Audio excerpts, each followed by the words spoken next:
Sir, विधान परिषदेची नावं जाहीर झालेली आहेत.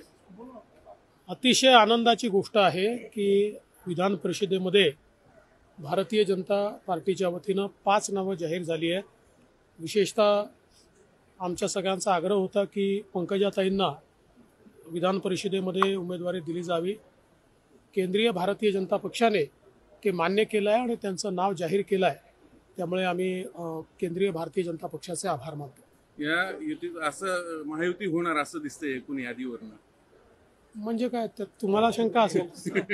राहुल गांधी हिंदूंना असं म्हणले की हिंसक आहेत, हिंसा करणार आहेत हिंदू, या शब्दावर म्हणजे अमित शहा देखील आक्षेप घेतला. अतिशय चुकीचं विधान, आक्षेपार्ह विधान, संपूर्ण हिंदू समाजाचा अपमान करणारं विधान हे राहुल गांधी यांनी केलेलं आहे.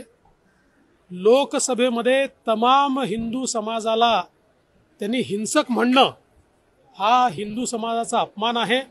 त्यांनी आपले शब्द परत घेतले पाहिजे आणि राहुल गांधींनी जाहीर माफी हिंदूंची लोकसभेमध्ये मागितली पाहिजे अशी आमची मागणी आहे.